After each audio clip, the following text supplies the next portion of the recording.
Hello, everyone, and welcome to our webinar today. As you are coming in, just a reminder, please fill out the demographics questions. There should be a poll that popped up as you joined, and we will start our webinar in just a very few moments.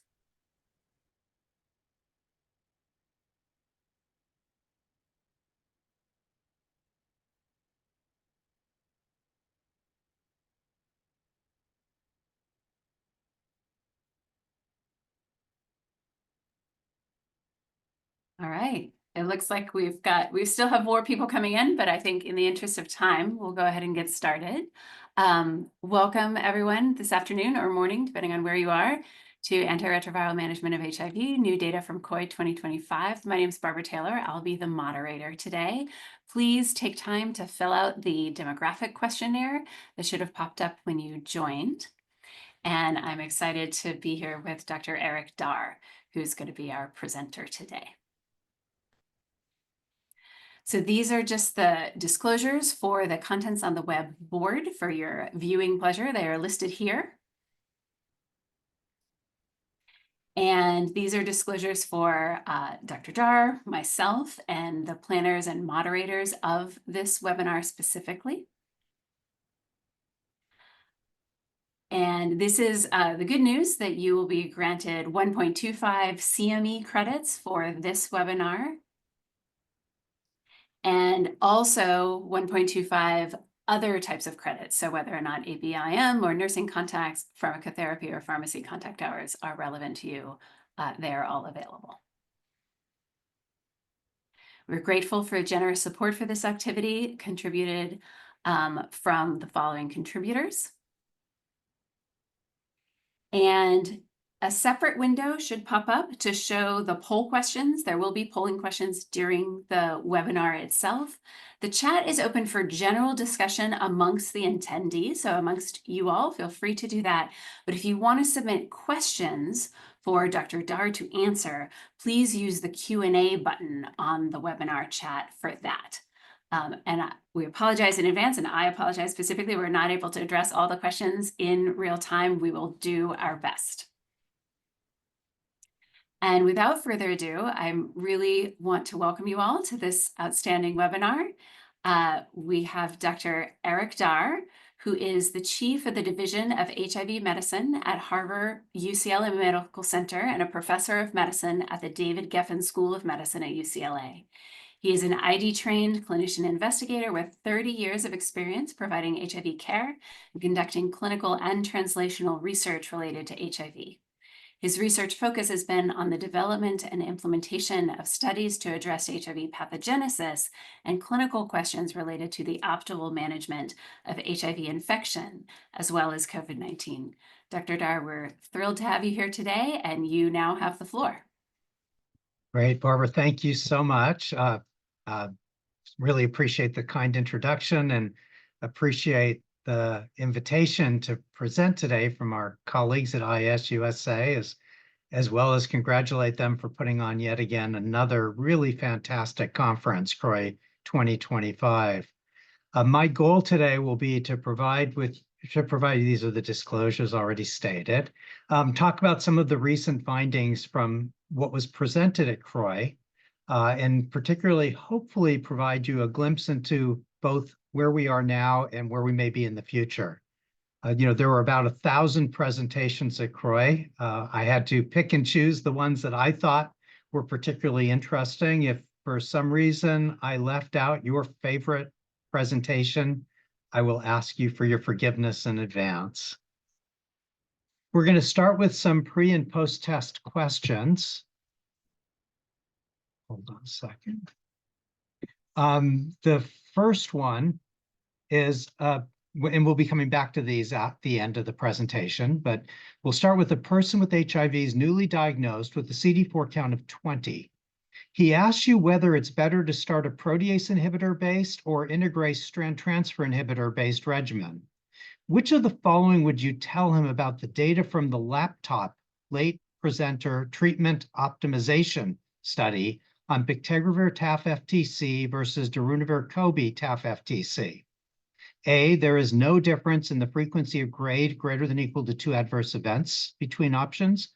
The frequency of viral failure is low with both, but favors INSTI-based regimens. Time to CD4 T cells of greater than 200 is shorter with the PI-based regimen, and time to viral load less than 50 was similar between groups. Go ahead and respond.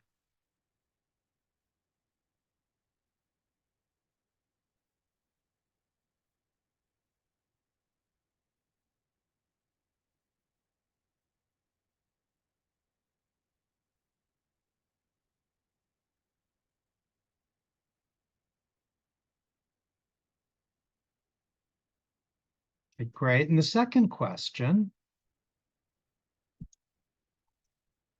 is, a person with HIV suppressed on bictegravir TAF FTC asks you whether in the future a switch to Islatravir doravirine would be an option. Which of the following would you tell him? The 2-drug option is non-inferior for frequency of having viral loads above 50 copies per ml at 48 weeks after the switch. There's no data demonstrating safety and efficacy of this treatment strategy available. Adverse events were more common in those given the 2-drug regimen. Or D, the islatravir-containing regimen was associated with lower lymphocyte and CD4 counts than those continuing bictegravir TAF FTC. Go ahead and vote.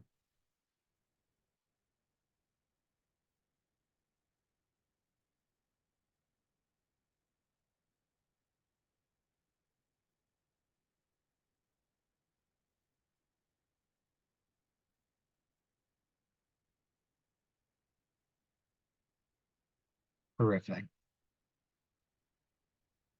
So we'll talk about the safety and efficacy of first-line regimens in those with advanced HIV, provide new data on long-acting cabrylpivirine in real-world settings and novel patient populations, switch strategies using novel 2-drug regimens, including the future of once-weekly oral therapy, and finally, some novel therapeutics in development.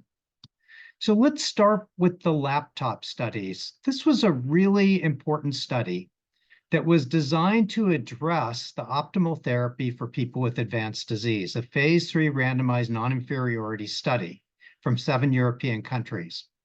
So they looked at people who were untreated, so treatment naive, and had either AIDS and any CD4 count or severe bacterial infection with the CD4 count of less than 200, any or no symptoms with a CD4 count of less than 100, or a serious opportunistic infection currently under treatment. So again, advanced population randomized 1-to-1 to either a standard integrase-based regimen with bictegravir FTC TAF or a boosted PI, darunavir cobicistat FTC TAF. And the composite primary endpoint was time to virologic failure or clinical failure. These were the baseline characteristics, just to really highlight what was key about this study population. If you focus on the stage of disease, the proportion of people with CD4 counts of less than 100 was over 85%, with a median CD4 count of 41. In addition, there were almost 50% of the population with an HIV viral load of greater than 500,000. So as you can recognize, this is really very distinct population from virtually all the treatment-naive trials, and particularly the registrational trials for our current therapeutics. So it's answering an important question in a relatively rigorous way. And I won't go through all the details that were provided from the study, but show you the forest plot for the primary composite of outcome. In this, you can see that there was a strong trend, although it didn't quite achieve the significant P of 0.05. For virologic failure, although the virologic response rates were good in both groups, there was a significantly better outcome amongst those who received the integrase inhibitor than the protease-based regimen. And you can see as we go down the list other measures like clinical events for which there was really no difference. And then adverse events leading to discontinuation, very small numbers, broad confidence intervals, but overall favoring bictegravir, FTC, and TAF. Here's some additional data looking at the percentage of individuals with a viral load of less than 50 over time. The red line is the integrase-based regimen. And we've seen this in other trials, usually in people with earlier stage disease, but that integrase inhibitors tend to get people to undetectable quicker than other regimens. But ultimately, when it's all said and done, both these regimens were very good, and a similar proportion at the end of a year achieved viral loads of less than 50. In contrast, there's really no difference when you look at time to CD4 of greater than 200. Again, something you could only really look at in a population like this, where the majority of people started out with such low CD4 counts. And then finally, from a safety perspective, you can see that it tends to favor, again, the bictegravir FDC TAF. When we look at things like adverse events of greater than or equal to 2, or drug-related adverse events, not much in the way of drug-related grade 3 or 4. So generally well-tolerated and highly efficacious for both study arms, but virologically favored the integrase inhibitor, and was generally, that group was also, it was better tolerated than the boosted PI. Now I'm going to switch gears to really what's been the focus of therapy over the last couple of years, and that's the advent of long-acting treatment. Right now, we have one long-acting regimen that's currently available, and that's cabotegravir-rilpivirine.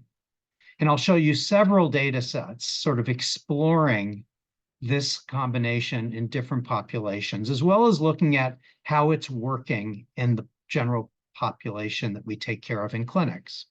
So we'll start with the CARE study. The CARE study was previously presented and published for the primary endpoint at 48 weeks. And the thing that was unique about this study was that it was enrolled in Africa. So again, very different than the registrational trials, such as the FLAIR and Atlas II. So it was very different population. In addition, because of where it was conducted, the follow-up was done less frequent. So they actually did follow-up viral loads every 24 weeks. So a little less frequent than what's done in some of the resourced countries and the clinical trials. The other thing that was unique about this population was that they stored the PBMCs at baseline to look at proviral DNA sequences as well as viral subtype. So that's the background for the study. They enrolled adults on stable regimens. The people could have been on a variety of different regimens in the past, but they could not have a history of having treatment failure. So many of them were experienced with some of the earlier regimens like NNRTIs, although the majority by the time this study was initiated were on an integrase inhibitor. But they had experience with these other drugs, but no history of virologic failure. And then, of course, no hepatitis B, since they were on a no Hep B active regimen. And this was Q8-week dosing. So these were the baseline characteristics. I have highlighted what the overall population was.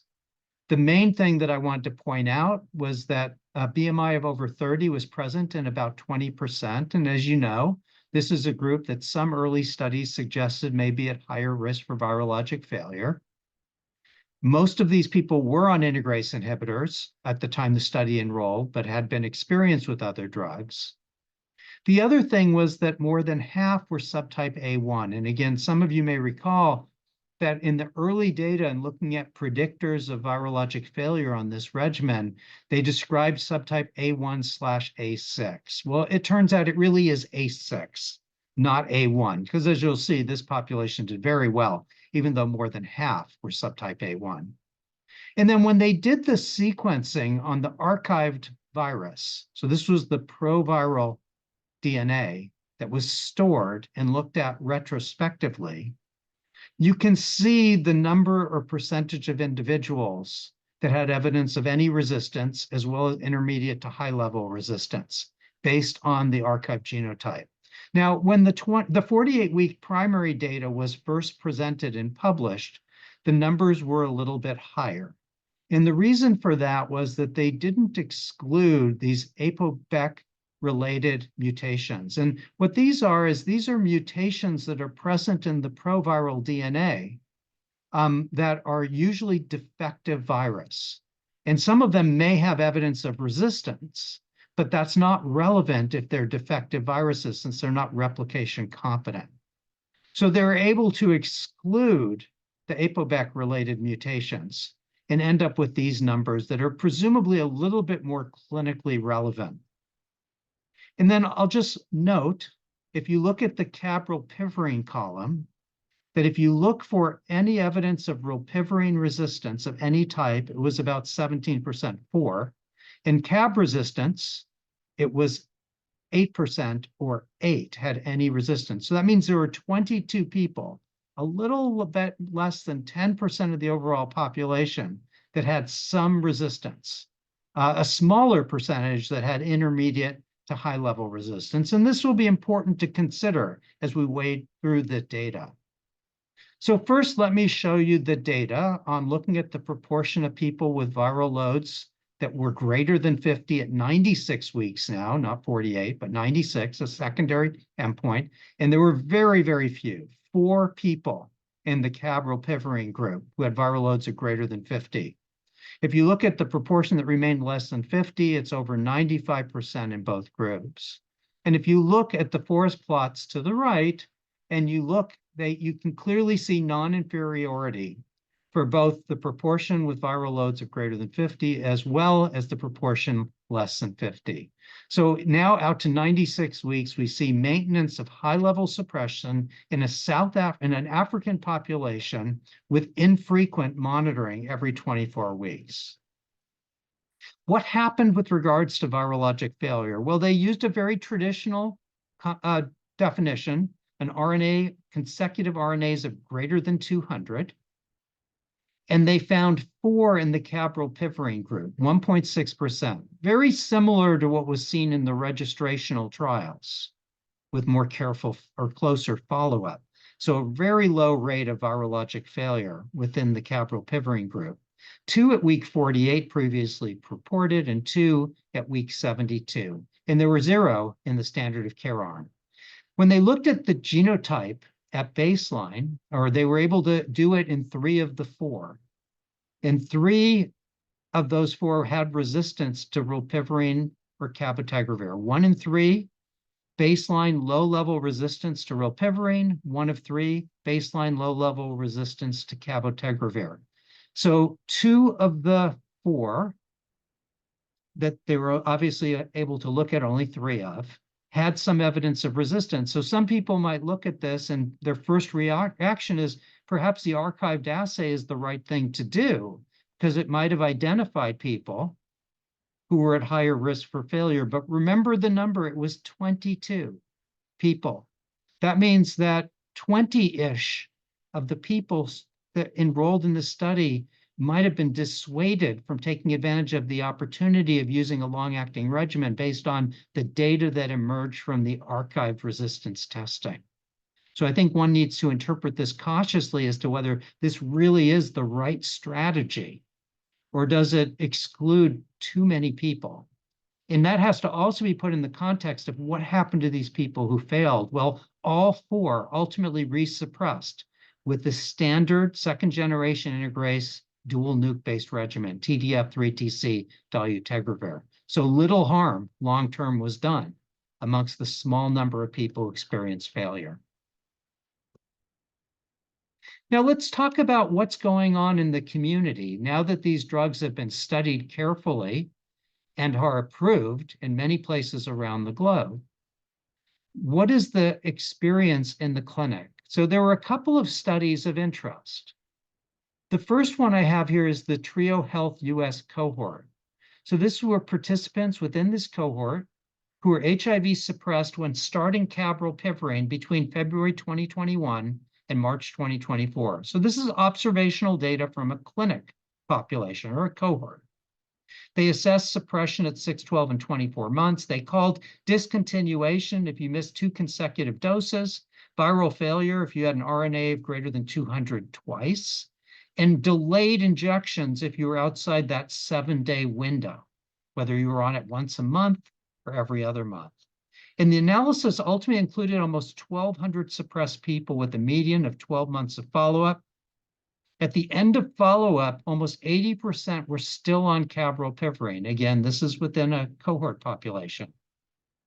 These are the characteristics I won't go through a lot of details, and forgive me for the fact that these numbers are small, but it notes in the far right-hand column that out of the 1,200 individuals, there were 15 who met criteria for virologic failure. And you can see the proportion that had follow-up, a very nice mix of payers, including Medicare, Medicaid, commercial payment. There were people, the BMI was 28 to 30, not a big difference between the groups. And there were a subset of people who were obese with a BMI of 30 to 39. And they were equally distributed amongst those who initiated the therapy and those who failed. So it didn't jump out at you as a likely explanation for failure. A little bit different in the population who were morbidly obese with a BMI of greater than or equal to 40, but the numbers get very, very small. So here's the data. This is looking on the left-hand figure, the adherence and durability of the regimen through the end of the study period. Again, 79% remained on cabrolpivirine out of the 1,200. 70% with no delayed injections, so a subset that did have some delays, but a large proportion that did not. And then follow-up injections on time, 89% of the injections, the total number of injections. And as far as virologic suppression is concerned, this is looking at viral load suppression, less than 50 in the dark blue, less than 200 in the lighter blue, at month 6, 12, 24, and at the last viral load. And what you can see here, and they counted this as always less than 50 or always less than 200. So at 6 months, it was over 90% in both groups. It drops off a little bit at month 12, 98% though, less than 200 at all points. Here there were 24, and then the last viral load, importantly, with 928 people, 95 were less than 50. So there were people who did go to between 50 and 200. That was not an infrequent event, but importantly, the majority of them still remained undetectable at less than 50 during their last viral load visit. So this has been well described. Probably don't need to panic if somebody is in the 50 to 200 range, as long as they drop back down on follow-up visits. As far as other outcomes, HIV genotype data, pre-initiation was available in a subset of about 300. They found some INSTI resistance in 2%, non-nuke resistance in about 20%. Of those who initiated, 95% observed with the last viral load of less than 50. And for the confirmed virologic failure, those 15, about 1.6%, again, very similar to what was seen in the registrational trials.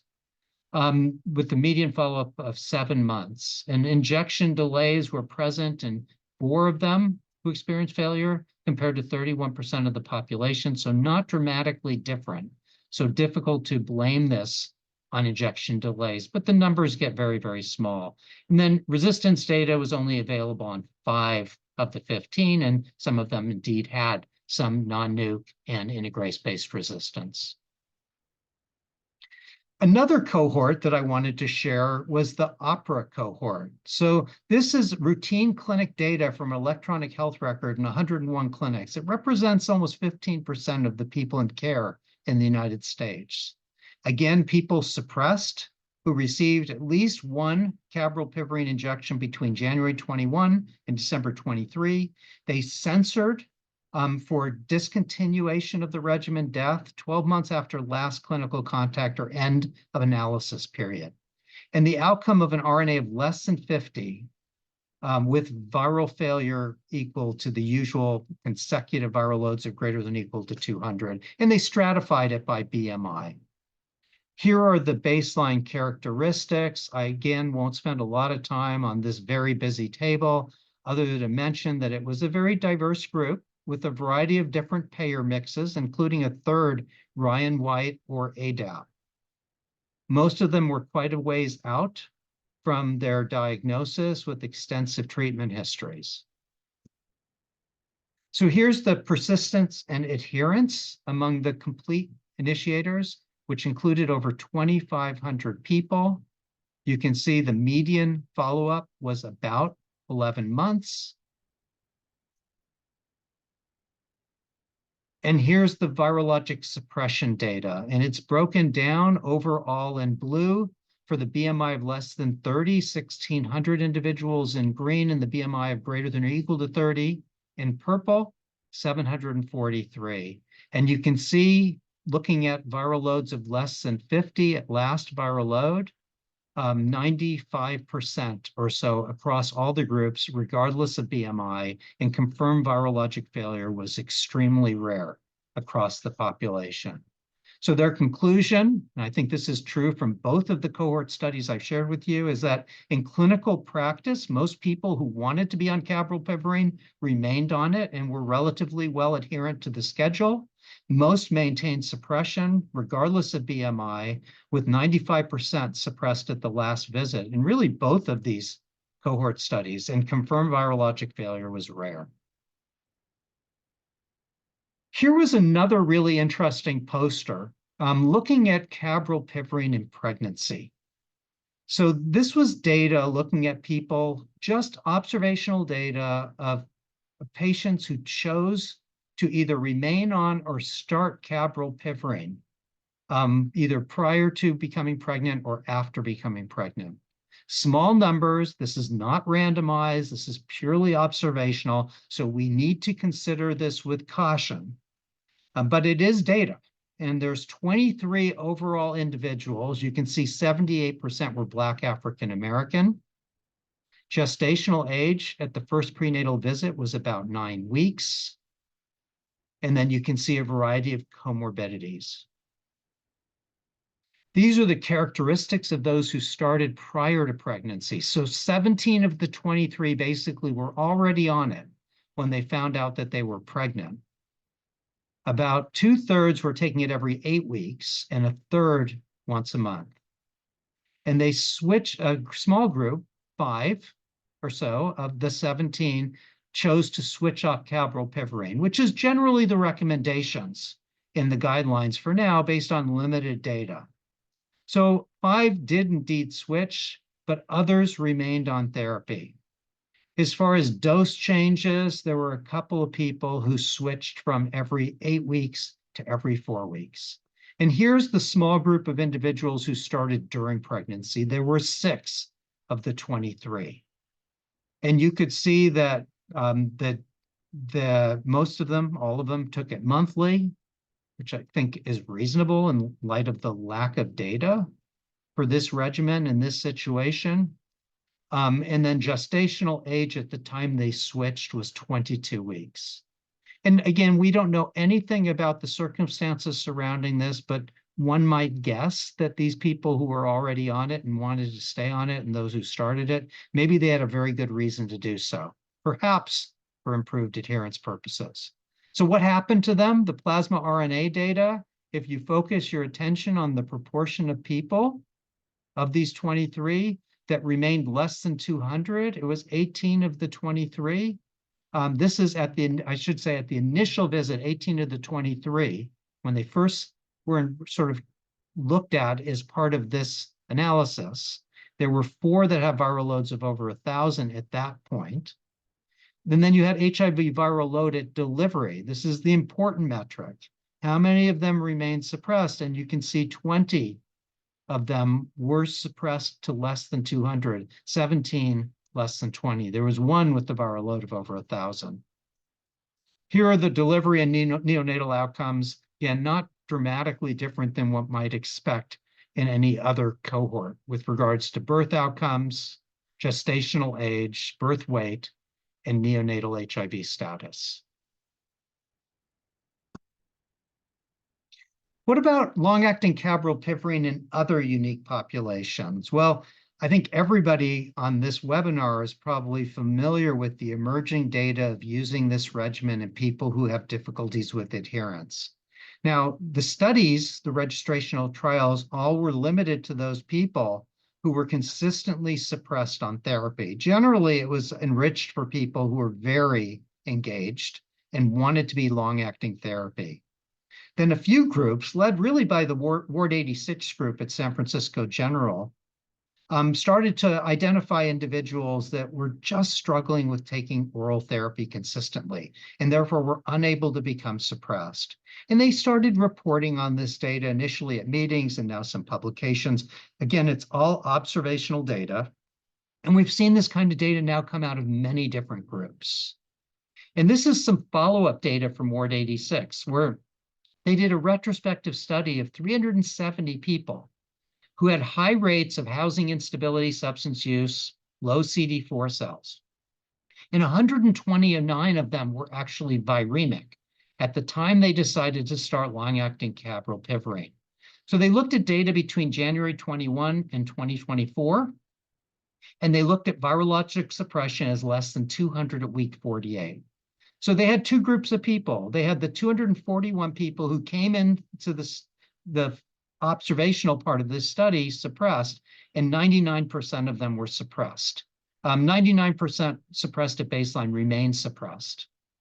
And then for those who were viremic, the 129 viremic, so again, a larger number than what's been reported before, almost 100%, 98% were suppressed on this regimen. So very high rates of suppression in this relatively challenging population to treat, including those who were viremic, despite having access to oral therapy. And this is just a curve looking at the time to RNA of less than 200 in the people who were initially viremic.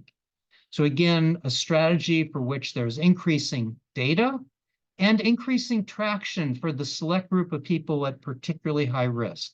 For example, those who have a history of AIDS, people with low CD4 counts, who despite all efforts have just not been able to get suppressed on oral therapy.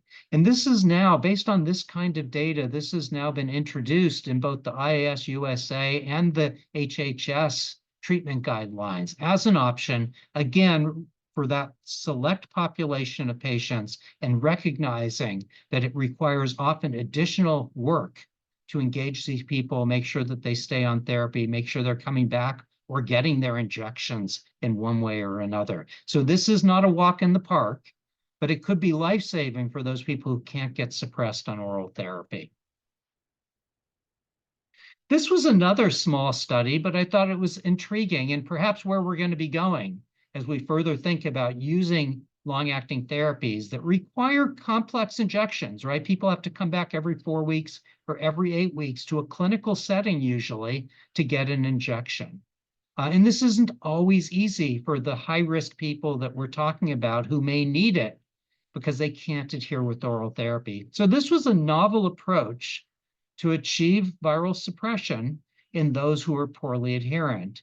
And it was an effectiveness implementation study at the Whitman-Walker Health System that compared receiving cabrolpivirine with a mobile outreach, retention, and engagement program, so-called MORE, versus standard of care. And in the MORE group, they were offered mobile care navigators, transportation assistance, a PA-led home medical visits, and at-home maintenance injection visits. So a fairly intensive intervention for a very high-risk population. And they had 2-to-1, where the standard of care group, they had a matched comparison between late 2023 and 2024. And the primary outcome was suppression at 4 months. So again, I'll show you smallish numbers, and at this point, short follow-up. But I'm sure at future meetings, we'll be seeing more delayed follow-up. So the secondary outcome was 4-month adherence and acceptability of the MORE program. So this is basically what they had. They had 2 populations. The MORE group were adults, people living with HIV, viral loads of greater than 200, and no medical visits in 6 months, versus the standard of care, people on cabrolpivirine per FDA guidance. The setting, one allowed for the so-called MORE intervention versus the standard of care and the additional support associated with the MORE program versus the standard of care, which included care navigators, scheduling and appointment reminders, and transportation if people had ability to get it through their insurance. So what happened? These are the individuals, 44 in the MORE, 88 in the standard of care group. They were matched, and you could see as you look down these columns that they actually did indeed look quite similar on key characteristics of race, ethnicity, types of insurance, including public insurance, in over 80%. And then baseline viral loads of less than 200, again, a subset of people who were less than 200 in the MORE group, but there were others who were not. Here are some outcomes: adherence and persistent at 4 months by group, very similar. Almost 90% adhered, and over 90% were persistent on the cabrolpivirine. And here's the baseline and 4-month viral suppression. If you look in the group, in the MORE group in blue, it started out at 73% and went up to 100% at 4 months. In the standard of care group, it was 94% and then 99%. So again, small numbers, not a real randomized control trial, but it suggests that an intensive intervention might help get people to undetectable or otherwise challenging with adherence. Okay, so enough of long-acting cabrolpivirine. Let's talk about other novel combinations. This was a study that was looking at the switch to the NNRTI, second generation of NRTI called doravirine, that many of you are familiar with. It's been FDA approved for quite a while, has select advantages over standard first generation NNRTIs, simple, easy to take, well tolerated, no or limited drug-drug interactions. And they added that with Islatravir, this nucleoside reverse transcriptase translocation inhibitor. It's been in development for quite a while. It's an extremely potent drug, but was put on hold during the development process because of an observation that in the higher dose groups, including the group that they were planning to move forward with into clinical trials, it had an adverse effect on lymphocytes and CD4 count numbers. So the company went back to the drawing board and identified that using a dose, instead of the 0.75 that was planned, a dose of 0.25, you had good potency and you didn't see that effect on lymphocytes and CD4s. So the company decided to shift gears and move forward with developing this Islatravir at this 0.25 a day dose. And they compared it to BF-TAF in a group of people stable on that drug, who either stayed on it or switched. So the adult population, virologically suppressed on BF-TAF, CD4 counted greater than 50, no history of treatment failure, no known resistance to doravirine, obviously no active Hep B since there was no Hep B active drug in the intervention. And the primary endpoint was proportion of people with RNA greater than or equal to 50 at 48 weeks with a traditional non-inferiority margin of 4%. So here you can see the study design. And here is the data. So this was a fairly large study, 340 in the intervention group, 171 staying on Bictegravir-FTC-TAF. The primary endpoint, viral loads of greater than 50, very, very low, with 5 individuals in the switch group meeting that criteria and only 1 in the group that remained on therapy. As far as proportion of people less than 50, it was over 90% in both groups. The 2 participants in the doravirine group had confirmed virologic failure, but there was no documented emergent resistance to either of the drugs, suggesting that perhaps the virologic failure was driven by poor adherence rather than true viral failure with resistance. Now, I mentioned the CD4 and lymphocyte count effect of higher doses of Islatravir. Here's the data, looking at the 0.25 dose, comparing it with the comparator arm, and you can see that the curves are relatively superimposable, suggesting that as predicted, the 0.25 milligram dose did not adversely affect the lymphocyte count. So again, BF-TAF switch to doravirine Islatravir was highly efficacious, met the non-inferiority criteria, and they were similar with regards to adverse events, generally very well tolerated, and similar effects on CD4s and total lymphocyte count. So this was the companion phase 3 trial. Again, another large trial. The only difference is rather than them being stable on BF-TAF, they were stable on some other oral 2 or 3 drug regimen. Otherwise, exactly the same primary endpoint, same 2-to-1 randomization. Same inclusion criteria other than baseline drugs. Here's the primary endpoint. Viral loads are greater than 50, 5 in the doravirine islatravir group versus 9 in the comparator group. The proportion with viral loads of less than 50 remained over 90%. There were 5 doravirine islatravir individuals with an RNA of greater than 50. 2 discontinued early after viral failure at week 4 when they were found to have multiple resistance-associated mutations. They did look at the proviral DNA in these cases and found that these mutations that emerged early were present in the proviral DNA, suggesting that they were found after the fact to probably not be eligible since they had documented viral failure on a doravirine-related drug. 3 discontinued post-week 48, RNA of greater than 200, 1 with a mutation that's probably not relevant to the drugs that were used, 1 with this 90I also present at baseline by proviral DNA, and 1 resistance assay that failed. So overall, again, met clear non-inferiority, very low virologic failure rates, and well tolerated in both groups. As far as the CD4 and lymphocyte count, again, no clear difference with this 0.25 milligram dose. So these are 2 large phase 3 registrational trials. It's hard to imagine that this won't lead to some regulatory action, but we will see. What's next? Well, the next possibility is using islatravir with lenacapavir, or a formulation of oral lenacapavir for once weekly. So when we think about the next step in long-acting therapy, I think once weekly oral therapy is probably what we'll be looking at. And this is going to be one of the lead combinations. So a lenacapavir formulation and the islatravir, in this case, going to be given at a dose of 2 milligrams per week. And this is the study design for Island 1. There is also an Island 2.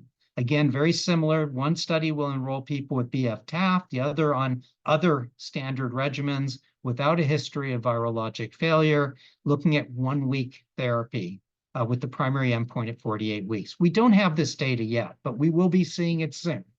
And it would be a really exciting new advance for patients if they had a long-acting oral option. Now, one of the questions that's come up as we think about moving this forward has been, well, gee, what happens with poor adherence on a weekly regimen?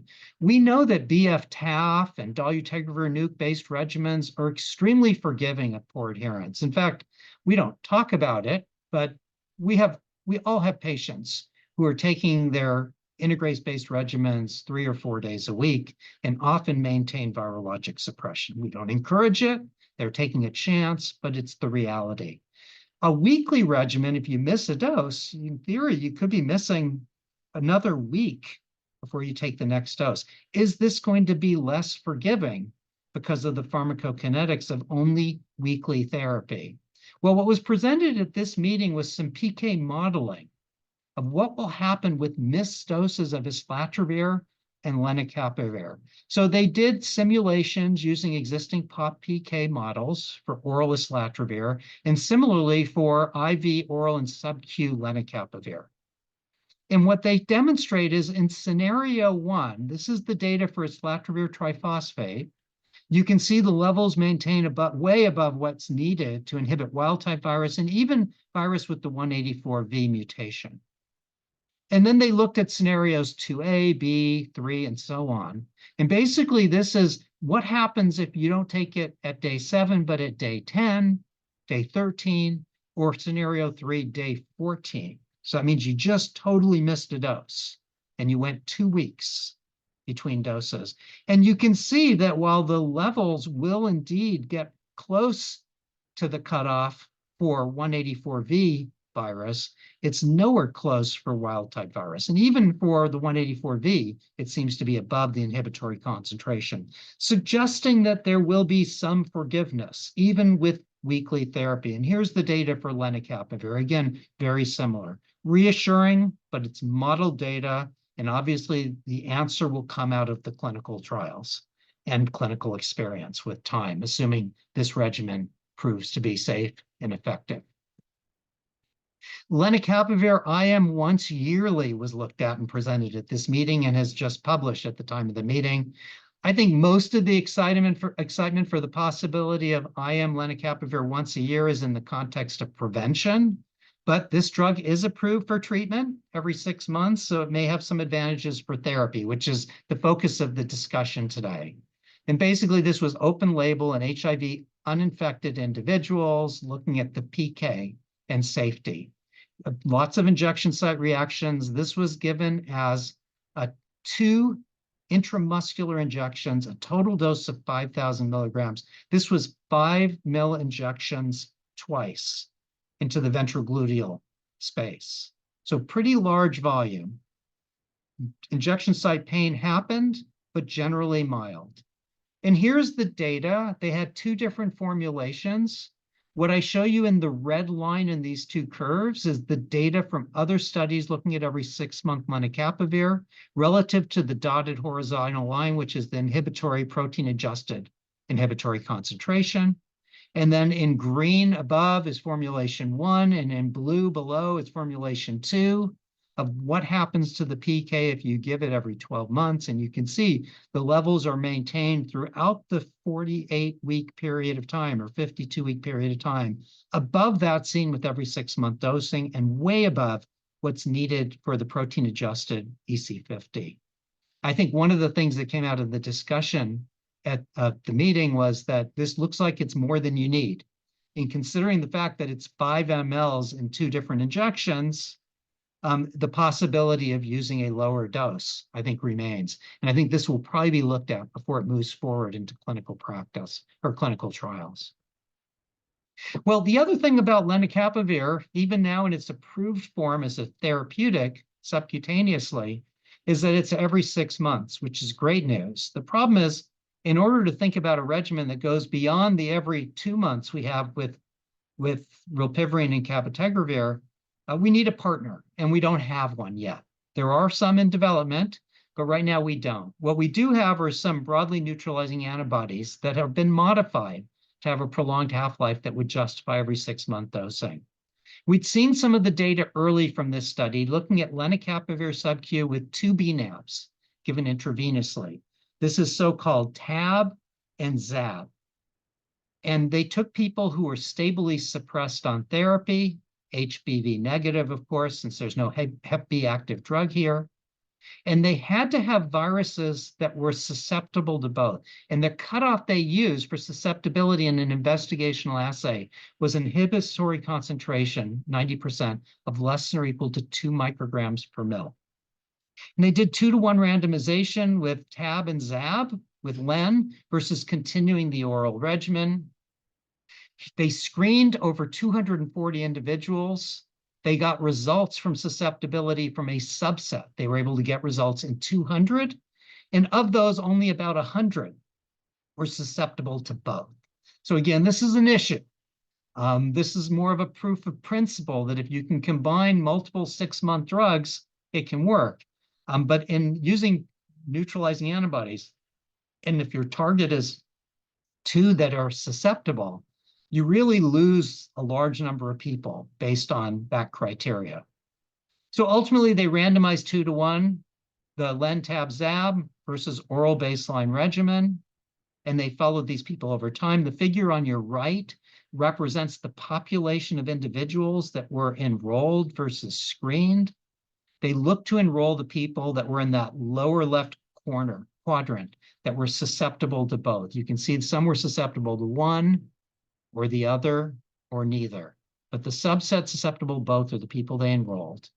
And here's the proportion of people who had viral loads of greater than 50, 1 out of 53 in the TAB-ZAB group, 0 in the stable regimen, and viral loads of less than 50, 96% in both groups. There was no virologic data in week 26 window for 2 individuals. So again, proof of principle that if you can combine multiple Q6-month drugs, it looks like you can maintain virologic suppression. I'm not sure that these neutralizing antibodies are going to be the answer just because of some of the complexity, but we will see. There was one other study addressing the role of using neutralizing antibodies as an antiviral agent. This was the EMBRACE study. This used long-acting cabotegravir given monthly with one of two formulations, one given IV versus the other given sub-Q every 4 months of this bNAb N6LS. Again, it enrolled suppressed people, no history of virologic failure, and they had to have evidence phenotypically using the investigational assay of sensitivity to N6LS. And here's the data. You can see the proportion who had a rebound in viral load of greater than 50, a couple of people in each of the groups, and viral loads of less than 50, 90+% across the groups, a little bit higher suppression rates. But again, the numbers are smaller in those who received IV versus those who received sub-Q. As far as confirmed virologic failure using the traditional definition, there were 4. 2 in the N6LS IV group, both with emergent resistance to the monoclonal, but not to CAB, and 2 in the sub-Q group, neither of which had resistance to the monoclonal. One of them did to integrase inhibitors. All resuppressed with standard of care, and in general, the IV was better tolerated. So again, not every 6-month dosing for sure, but a promising novel long-acting regimen. Again, limited by the fact that it'll only be for people who can demonstrate susceptibility to the monoclonal at baseline. A couple of new drugs on the horizon. One is this 184, a new INSTI. This is some early data, has a long half-life. These are not probably the products that are going to move forward. They'll be looking at making these to even have longer half-lives. But this is the early data looking at 10, 50, and 300 milligram dose every 3 days here, which is matching placebo. Here's the virologic suppression. There was a dose response. The lowest dose, the 10 milligrams, had an intermediate response in viral load reduction compared to those who received the higher doses. Again, this is every 3 days. I'm not sure that this will move forward as an every 3-day drug, but perhaps can be modified to something even longer lasting. No resistance detected by day 10, well tolerated with a favorable safety profile. They reported 2 of 19 had some vomiting, but no other details were really provided. Here's the 499, a new capsid inhibitor. A similar resistance profile as lenacapavir, but a long oral formulation half-life, 50 to 66 hours. Again, a small phase 2A study looking at 25, 100, and 250 milligrams in treatment-naive individuals. And they compared it to a matching placebo and looked at virologic suppression at day 11, in this case with every 6-day dosing. And here are the virologic responses. In this case, really all 3 study arms had very similar levels of virologic suppression. So it's not clear that they've actually found the optimal dose. You may be able to even get away with less than the 25 milligrams. But again, it demonstrates good efficacy, in this case, a little less than once weekly.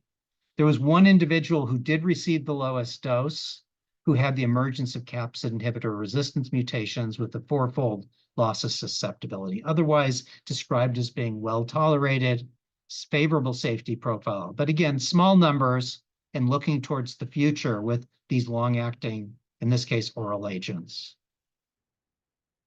Now, another novel drug is GS-1720. This is a drug with pharmacokinetics that support once-weekly oral therapy. It is an oral INSTI with a resistance profile. You can see quite similar to bictegravir if you look at the figure. These viruses, all these viruses lined up on the x-axis, are suppressed reasonably well by both GS-1720 and bictegravir. So the resistance profile is quite similar. It's been described to have a high level or high barrier to resistance requiring 3 integrase mutations in order to lose susceptibility. So a promising agent, both long-acting oral as well as a potent integrase inhibitor. And this is actually also being developed in clinical trials with an oral formulation of lenacapavir as once-weekly therapy. So we've got lenacapavir with Islatravir once weekly that's in the process of being looked at. in clinical trials. And we have the same thing with lenacapavir and 1720 as oral once-weekly therapy. So in summary, patients with advanced HIV disease, INSTI-based therapy has advantages over boosted darunavir-based therapy.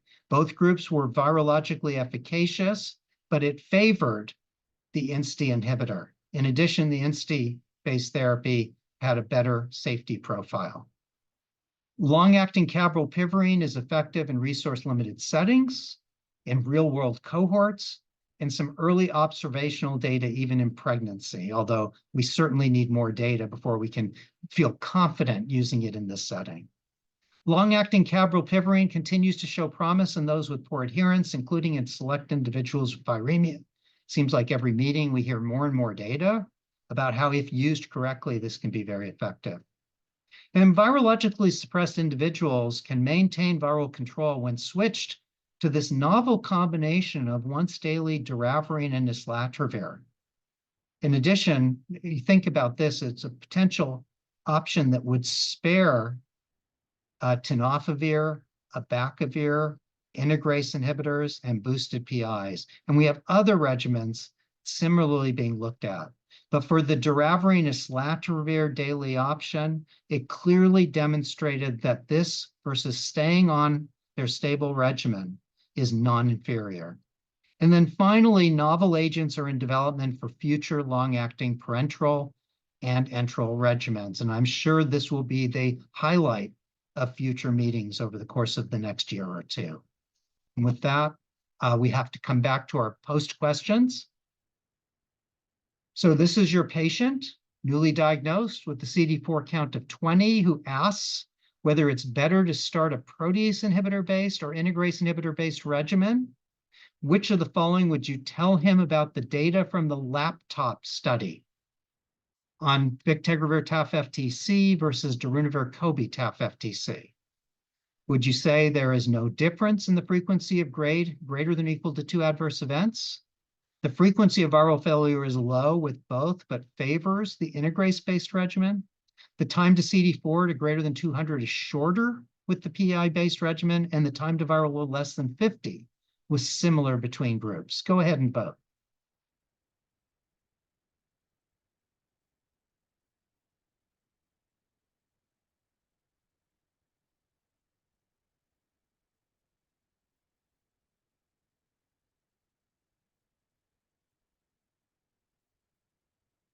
So almost 85% of you, the overwhelming majority, are correct. The frequency of viral failure is low, but favored the integrase-based regimen. Great job.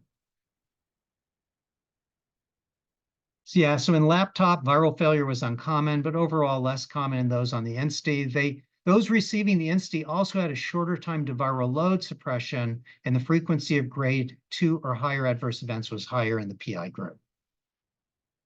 The second question, a person with HIV suppressed on bictegravir TAF-FTC asked you whether in the future a switch to islatravir doravirine would be an option.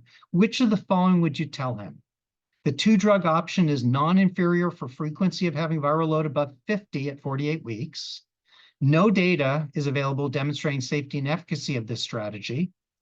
Adverse events were more common in those given the 2-drug regimen, and islatravir-containing regimen was associated with lower lymphocyte and CD4 counts than those who continued bictegravir TAF-FTC. Go ahead and vote.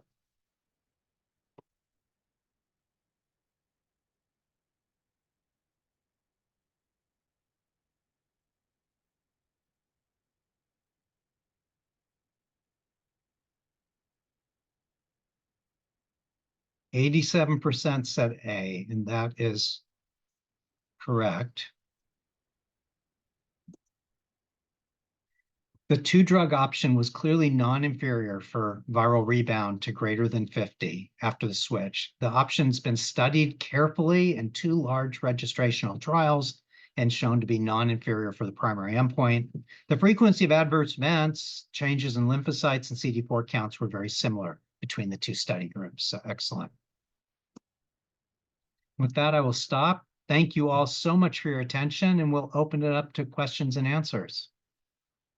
Well, Eric, let me be the first to say that was an amazing presentation. Thank you so much.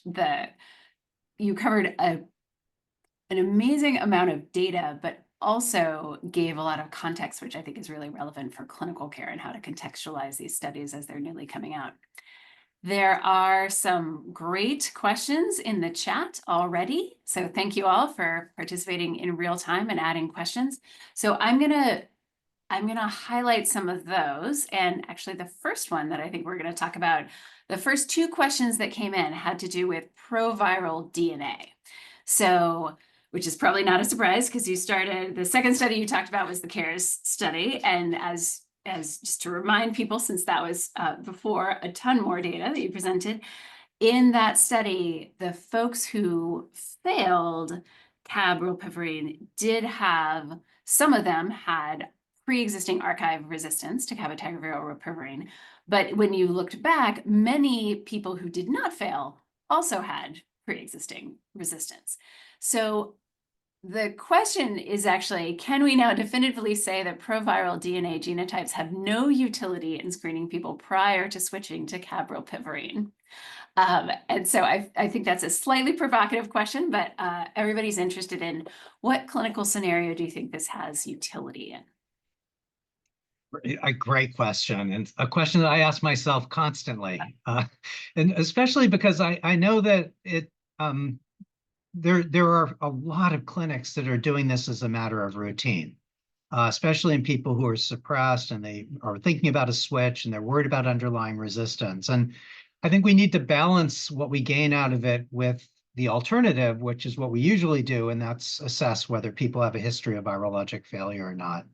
I think this is, we don't have any really good data prospectively demonstrating the utility of this assay. That's a given. And I think there's always been concern that there are issues of sensitivity, meaning that somebody can have known resistance in the past, and you can do an archive test now and not see that mutation. And we know that's true. How often it happens, we don't know. But this was a nice study because it gave us some prospective information as to how that helped. And it would have been great if we could have said that everybody who had baseline resistance failed, or none of the people who had baseline resistance failed, but we're left in the middle. But I would say that, in my view, a number of about 10% of the people with baseline resistance failing, I'm not sure that justifies taking the other 90% and telling them that they can't go on a regimen that may have a value to them, especially when we think, and again, the numbers are small, that those people who failed all suppressed on a standard integrase-based regimen after the fact. So little harm was done by trying. So my view is the role is probably extremely limited. I can tell you personally, I do not use it. But if for people who do, the only comment I have is that we need to interpret it with caution. And there was a paper published in CID from luminaries from IAS-USA's resistance group, just came out, I think, in the last month, from Doug Richman and Bob Schaefer and colleagues. And I encourage you to look at it as to get additional information about the limitations of the test and its potential role. Thanks, Eric. Yeah, this actually is a question that came up in clinic when I saw a patient today. So it is very relevant, I think, for many of us. And I think the article in CID that you mentioned, it's available right now as sort of accepted on the way out. It hasn't been published yet, but it's available online, and the lead author on that is Anna-Marie Wensing, if people are looking for it. Now, the other question about proviral DNA resistance testing or archive testing is the other side of the equation. So the question is, would you consider proviral DNA testing in a real world setting when someone fails with low level viremia between 200 and 1,000, a long acting injectable? So to help you decide, do they go on a PI or do they go on an INSTI-based regimen if they're failing long acting cabrolpivirine? That's a setting, the good news is we don't see that very often. That's the really good news. That's a setting, if you couldn't get plasma resistance testing, obviously that is always preferred. That's where we have the best data. And certainly those with less than 500, it may be difficult to get. 500 to 1,000, hopefully a little bit higher yield. That's a setting where it may have some value. And if somebody wanted to get it and use that to make that decision that was just described, seems reasonable to me. I'm not sure I would. I think my inclination would be to probably put them on a standard regimen, knowing that if they fail with integrase resistance, they probably had already selected for it, and I didn't make it worse, and then they can go on the boosted PI, rather than commit them to the boosted PI. But I think either strategy is reasonable.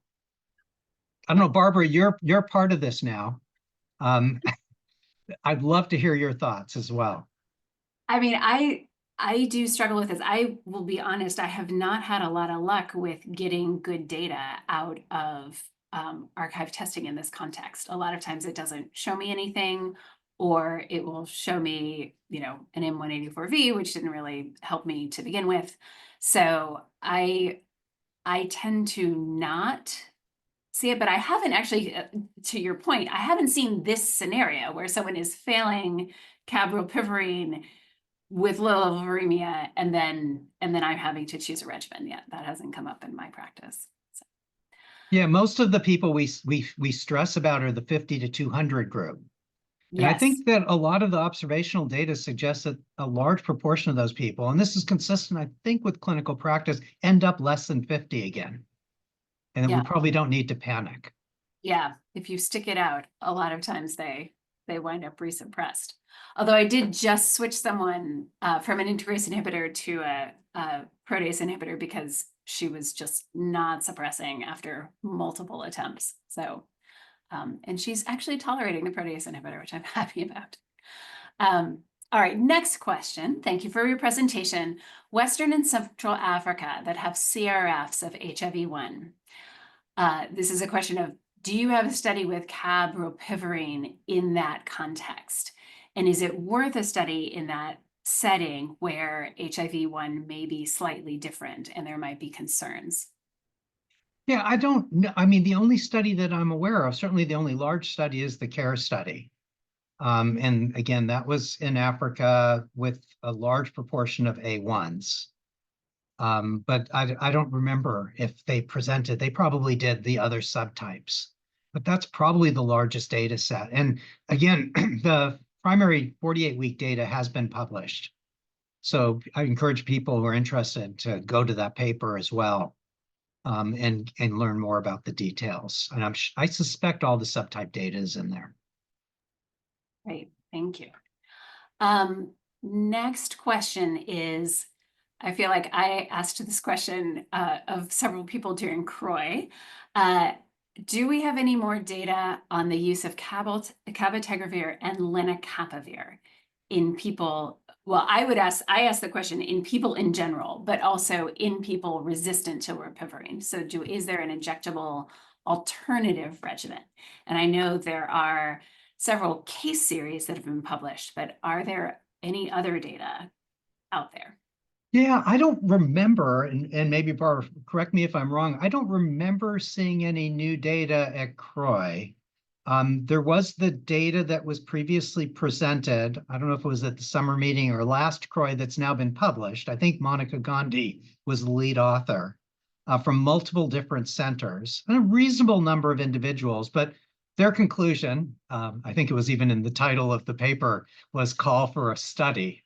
And there is a lot of interest in doing just that study to try to look at that combination for those people who are rilpivirine resistant. Because we do have people who are NNRTI resistance who are not adherent and desperately need help.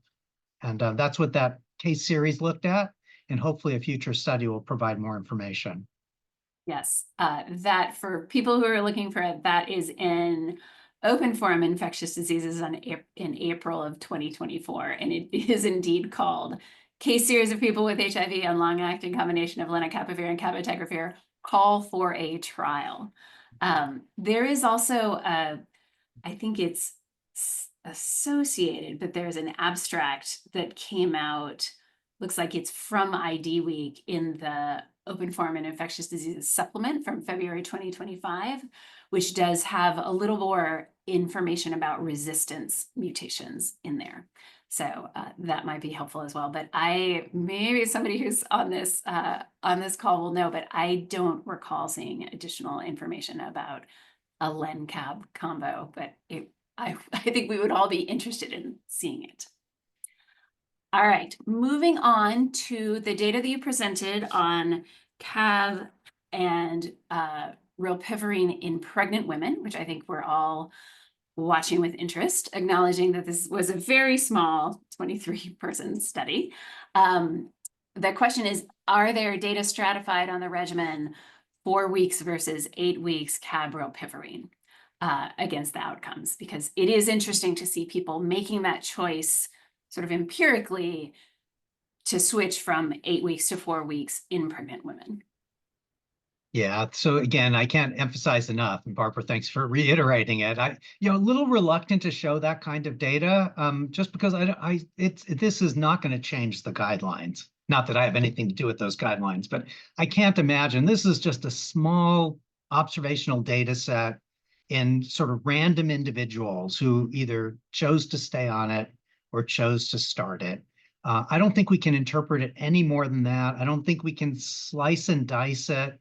I don't think that we have sufficient, and I'm not a pharmacologist, but sufficient PK data to say we know definitively who we can or can't use this with based on the pharmacokinetic. We just don't have that data. My guess is that the people who were taking care of these individuals talked to them a lot about the recommendations, which is generally to not stay on it, and shared with them and had sort of shared decision-making as to what they wanted to do or needed to do for those who started it in the absence of data, and probably said that maybe there's a little bit more of a pharmacokinetic cushion in the event that it gets close in pregnancy by using it every 4 weeks versus every 8. But I think it was just all hand waving, a lot of guessing, probably not unreasonable, but I think I can't emphasize enough. This is not the answer to the question.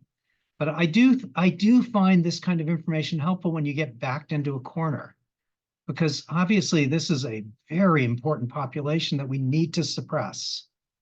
And sometimes we need to think out of the box in order to do it. It's nice to know at least there's some data. Yeah, I think that it's a really great point that this does really involve a lot of shared decision making. If you're going to do something with someone who is pregnant that is very far outside of the guidelines, you have to chat with him quite a bit about it and make sure that they know what is happening and the risks. All right, so this is going to be our final question, which is, where do you, and this is a speculative question, where do you see the role of Islatravir doravirine in the future, considering sort of all of the other new options that you just very articulately laid out? Yeah, so I probably need to spend a little more time thinking about it, but the first thing that comes to mind is, what is it sparing? And it spares tenofovir and abacavir. So our people who have multiple cardiovascular risk factors and renal disease, which obviously are overlapping, it gets you away from that. It spares integrase and protease if for some reason people don't want to be on that. So I think that it spares a few drugs that may be really helpful for select individuals. I don't think it's going to be a huge change or a huge advance, but I probably have to think a little bit more about it. And often the best thinking happens when you're in clinic and you're thinking, what's the problem with this person's regimen? What do they really need? And think through, what are the obstacles to using some of the current standard therapies and how this might fit in. But that's going to be the great question that we're all going to be asking probably in the next year.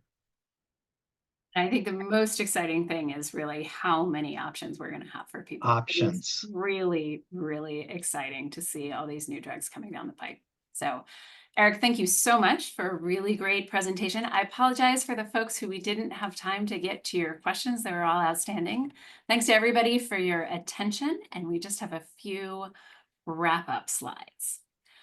This is a reminder that you can claim CME, pharmacy, nursing, pharmacotherapy credits, but the deadline, they'll be emailed out by 5 p.m. And your feedback is very important, so please give us feedback. And thank you all so much for joining. We have new things. If anybody who's not listening to this podcast, you should be. Going Antiviral is very entertaining and always full of information with Dr. Sag. And then we have another CROI update coming from Susan Buckbinder and Al Liu, who are going to talk about prevention. And then finally, we got more on new drugs on the horizon from Melanie Thompson and Raj Gandhi. So keep up to date on all the IAS-USA events and coming up things on the website. And then we've got even more bacteriophages coming up in DC. And I think that's it. So thank you all so much. Thank you, Dr. Daar. Have a great Thank you.